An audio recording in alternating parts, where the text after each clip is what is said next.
Coach Cal shocks everybody, bolting for Arkansas after another disappointing March performance. And what does Kentucky do? They aren't able to grab one of the sexy names at the top of their list, but they get a guy in Mark Pope with deep ties to the program who's done a lot of fun things at BYU. And even if it's not the name people were initially wanted, it seems like Kentucky's really, rallied around him. And this roster he's brought in, which is old and stacked with shooting. Christian and Nick here with Ben Roberts, who covers Kentucky for the Lexington Herald-Leader. Ben, thank you for joining us. Tell us it was a whirlwind of a summer, but how's everybody feeling down there in Lexington about this season? Yeah, whirlwind is exactly the right way to put it. From Cal's really abrupt and surprising departure to the flirting with Scott Drew and Dan Hurley and Billy Donovan mentioned as possibilities, and then they get Mark Pope, and there was a huge surprise the night of, and then I think by the next afternoon, Kentucky fans had really rallied around him, and then 2 days later, he has a press conference at Rupp Arena that they had to turn people away from. Had over 20,000 people just to come see him speak. And ever since then, it's been there's a level of there's always excitement around the beginning of Kentucky basketball season, but it's been a different kind of excitement the past few months, and especially these past few weeks, as local fans feel like they're kind of. Obviously, it is a new era, a new chapter, but they're kind of turning back the clock to what was really one of the most kind of storied stretches in this program's history. Yeah, I'll never forget the summer when the beat writer, the news reporters were trying to find Cal on the side of the street when he was pushing his dog down the street in a stroller in his Kentucky jumpsuit. That just was awesome. But I think the 180 flip from Cal, we're getting these 5 stars, we've done All-Americans, one and dones, Reed Shepherd, all those guys going pro. So now we're getting Mark Pope, who's kind of building from the ground up. He likes having his guys. BYU last year was old. It's an intricate offense. It's not just hey guys, you're great, go out there and dominate the game, do what you do. So I think that is honestly one of the biggest program flips, scheme wise and everything in the country right now. And I think it's sick. And I think it probably took the fans some time to wrap their minds around hey, these are 5-star recruits, but they're gonna be really good in this offense. So I don't really know what my question is from there, but I just wanted to bring that up before we dive into personnel. So I'll just take it. You can take it over, Chris. Ask a question. Well, Ben, I know Ben, you had a comment just from. Well, yeah, it was kind of amazing, and I think everybody around here obviously knew Mark Pope and knew the name. Even younger fans who maybe weren't watching in '96 knew who he was, but most fans, a vast majority of fans, weren't following BYU basketball the last few years. So it was kind of a shock when they heard his name. And then I think what really helped kind of turn the corner for a lot of these fans was they get on YouTube and they go find stories and they find out, oh, this guy is running this just amazingly innovative, forward-thinking offense. And you start looking at videos and just seeing how fun it is to watch. And then the energy that he came out with right out of the gate, I think that playing style did really sell a lot of people on him, even before the Rupp Arena appearance a couple days later. Yeah, I mean, BYU has been really fun. Last year, obviously, was the highlight. Grabbing that 6th seed, obviously lose to Duquesne. There were times in the Big 12 where his BYU teams were they could be bullied, essentially, just physically, a team like UCF, who BYU is a better team than, even though BYU beat them a couple of times, or 3 times actually. What I want to get at is the offense and the shooting and the flow was so good. It's take that to Kentucky with the new NIL backing and just the brand of Kentucky. Now he's got the shooters on this team, and then you just get a better athlete profile, right? And where you can defend and you're not getting bullied like that, but you still have all the shooting and the fun offense. That's where Kentucky can really soar. So, I mean, a lot of ways to go as we jump into this roster. I guess I'll start with this. Do you see a clear starting lineup right now? I think, and I'm going to parlay that with is there a leader on this team? Because there's just so many guys and it's so balanced. It doesn't seem like there's, Lamont Butler, maybe because he's made it to the championship game, but what do you think? Yeah, as far as a leader, it's amazing. He's 12 scholarship players, 9 are transfers, and 7 are in their final year of eligibility in college basketball of those guys. And Lamont is the one who Pope and a lot of the teammates have already said has stepped up and kind of taken the reins as the leader of this team. But you've also got Andrew Carr coming over from Wake Forest. He's clearly been a vocal leader. Jackson Robinson, who was obviously the only player who played for Pope last year at BYU, who's on this team. He's not the most vocal guy, but he's also stepped up and kind of, helped explain things and kind of taken on one of those leadership roles. Starting five, it's really interesting. We actually launched a UK basketball newsletter this morning. The first edition was out this morning, and I kind of made my starting five prediction based off what I've seen and what I've heard talking to people behind the scenes who have been to a lot more practices. And I have Lamont Butler's going to start based on everything Pope said. Andrew Carr is going to start because he's just a perfect fit for everything that Pope wants to do out there. I think Jackson Robinson will start. Obviously leading scorer at BYU last season. I think he's probably the favorite to be the leading scorer on this team. At the five, you're going to have Amari Williams or Brandon Garrison, two very talented players. They're both, I don't think you'll see them play together just because they're both kind of limited as shooters, especially Amari. But they both have a lot of attributes that Mark Pope really looks for. I think Amari will get the start. He's a fifth-year senior. Brandon's a sophomore, obviously. So he's got some more time in the program down the road. And then the biggest question for me and people I've talked to is that fifth spot. You've got Kobe Brea, who might be the best three-point shooter in college basketball. You got Kerr Kriisa, who is just amazingly fun to watch and I think will thrive in Pope's system. Otega Oweh, who was a starter at Oklahoma last season, kind of in that 2-3 role. And then Colin Chandler, who might have the most upside of anybody on this roster long-term. But has some unique circumstances coming back from a 2-year mission trip. I think it'll be Kobe Brea.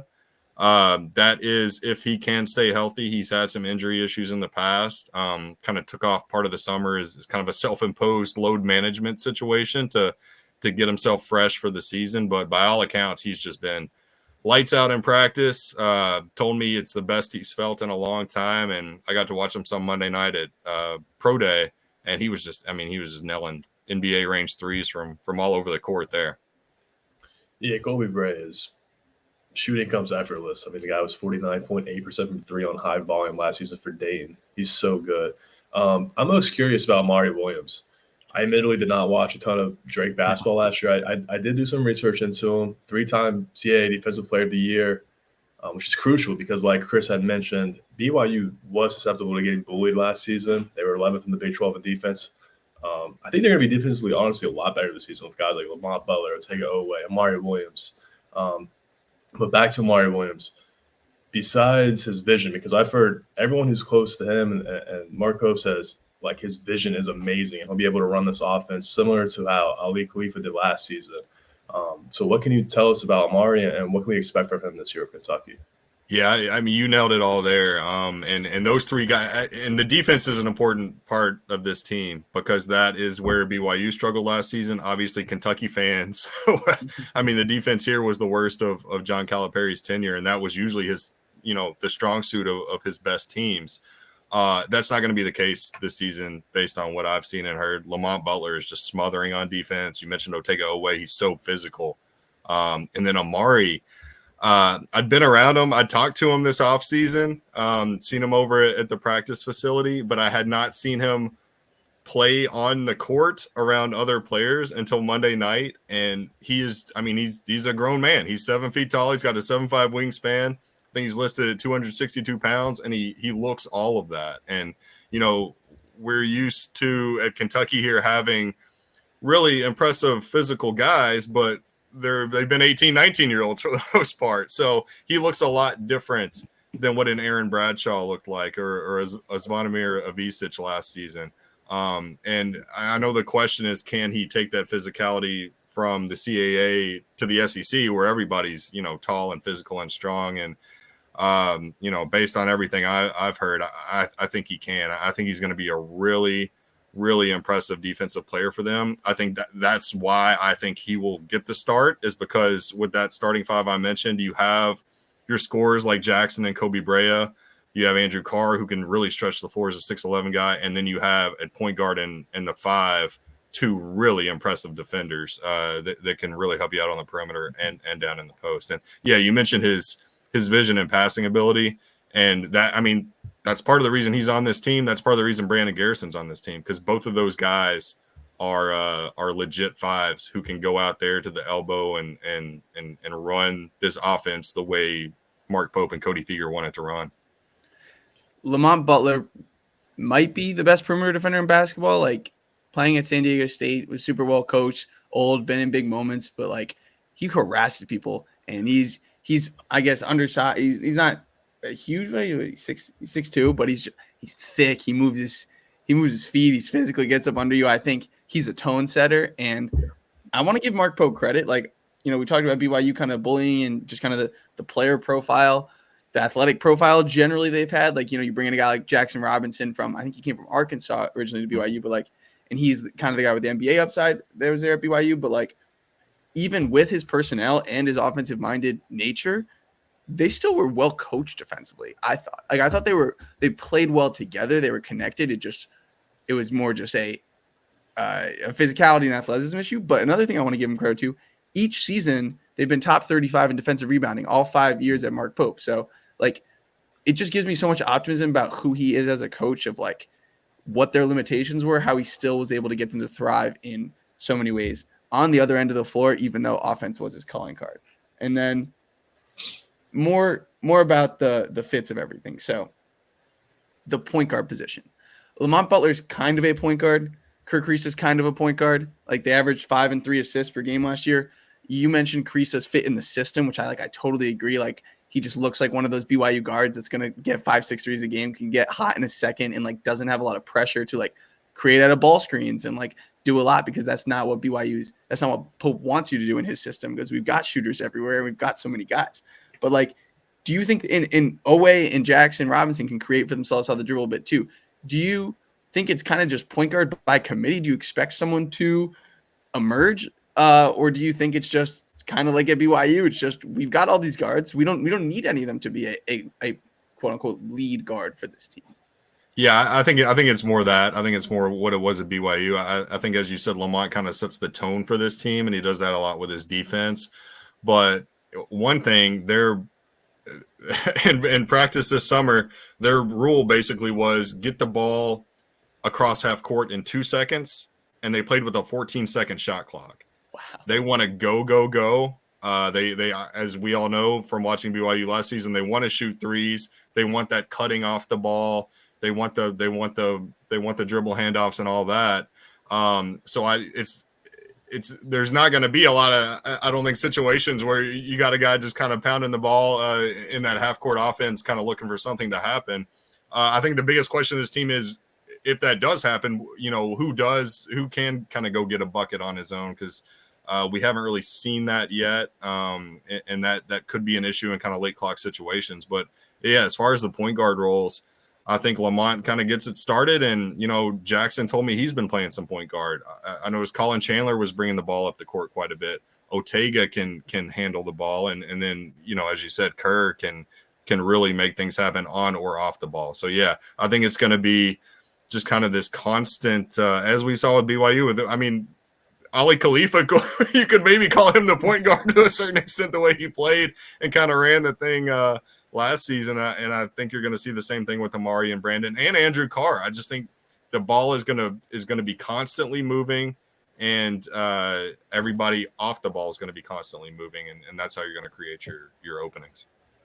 Yeah, let's talk about Andrew Carr for a second. Me and Chris are both Wake Forest guys, and like, there were times last year that I just think Andrew Carr didn't get his flowers. Like, I thought he was so underrated, and even with playing along All-American Hunter Silas, I thought he was best player on the court at times. And he's like a big glue guy, leader guy. What can we expect for him in year one at the 4, likely with Kentucky this season?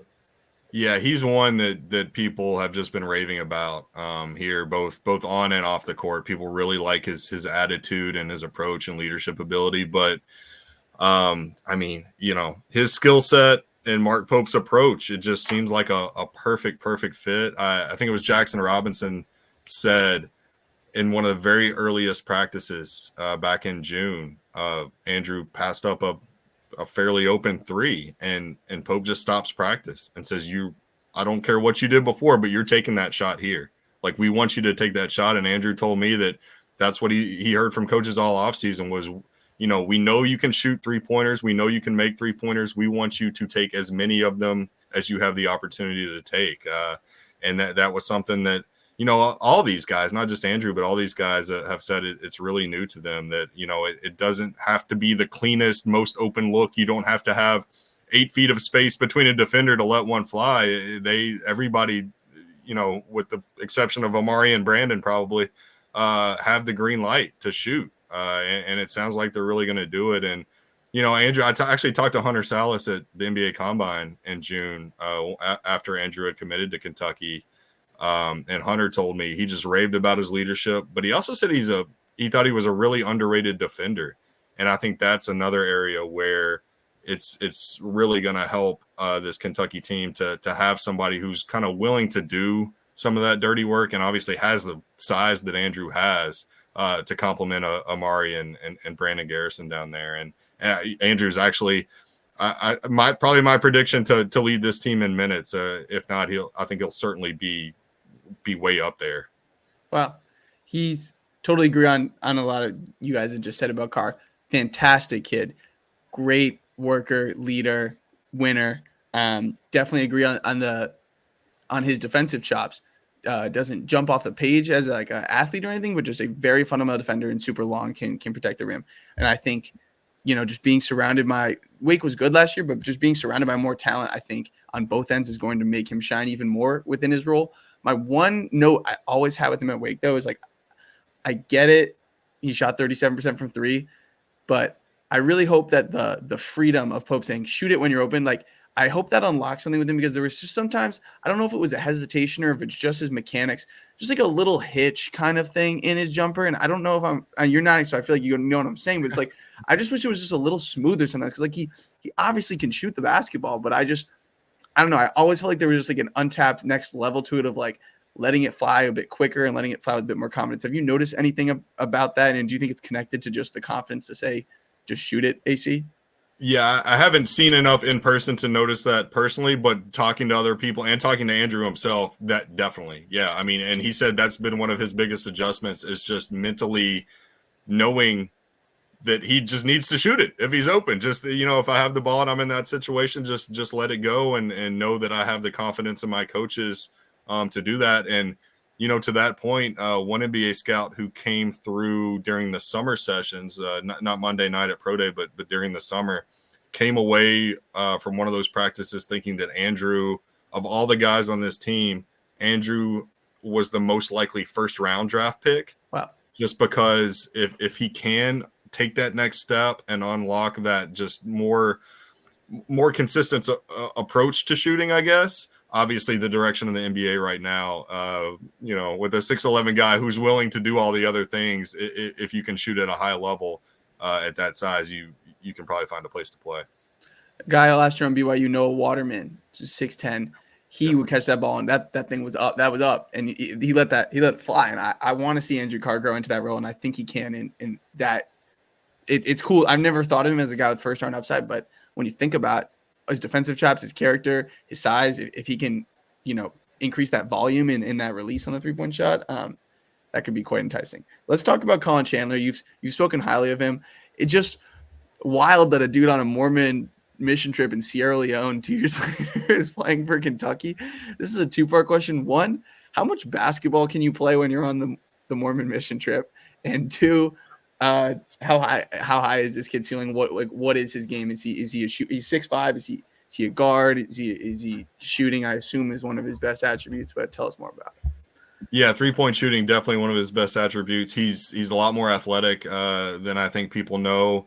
And I mean, everybody just talks about his work ethic. And, I talked to Jackson Robinson, obviously spent 2 seasons at BYU. So saw 6, 7, 8 guys go through this ramp up process that Colin has been going through this summer. And he told me over the summer that Colin had taken to it more quickly and better than anybody he'd seen in the past. And there's some pretty good players that Jackson was teammates with that had to do that.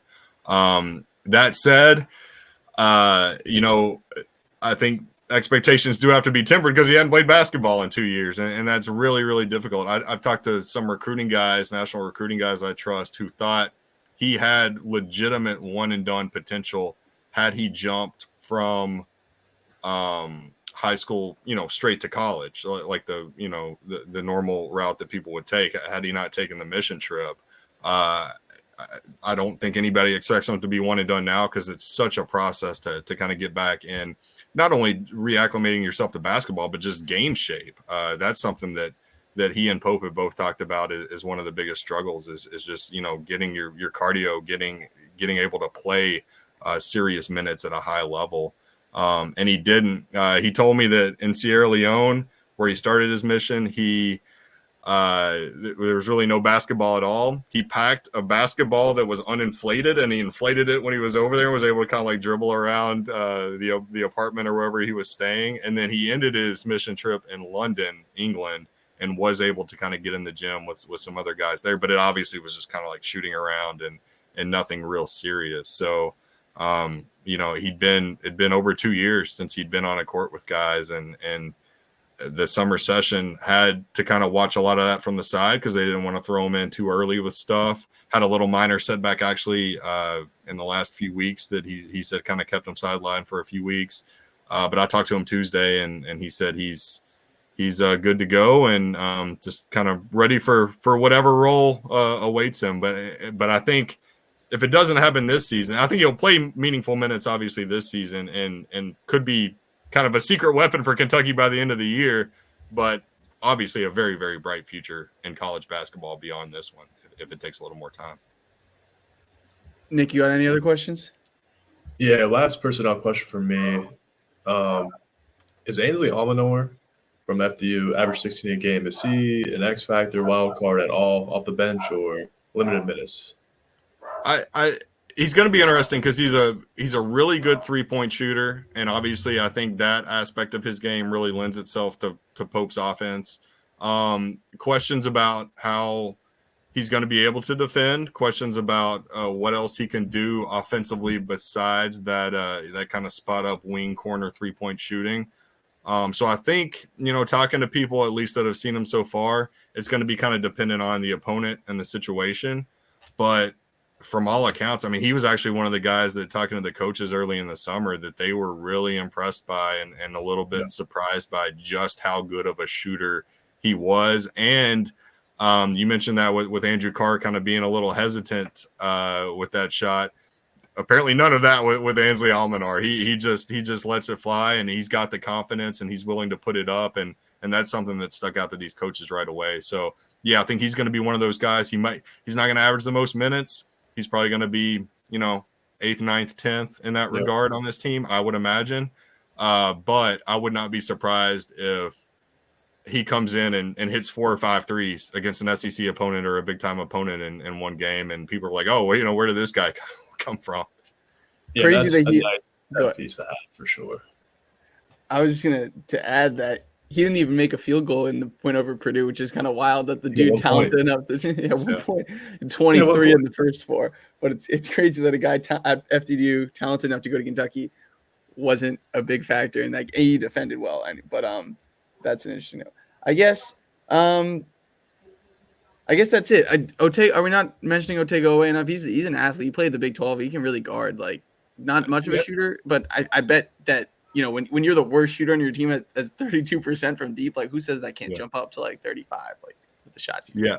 And that's a good point. I actually wrote a couple of weeks ago that I think he's kind of the forgotten guy on this team because, he doesn't really fit into any of those boxes that we talk about. He's not the elite defender like Lamont Butler or maybe Amari Williams is. He's not the 3-point guy like Kobe Brea or Kerr or Jackson Robinson, but he can do a little bit of everything. And I think he's got so much more potential to make another 2 or 3 jumps in his game here. And I do think of all the guys, if they need to get that, put the ball on the floor and go get a bucket guy, I think he's the most likely to become that over the course of the season, just because he has the strength, he has the willingness, he can finish at the rim against bigger opponents.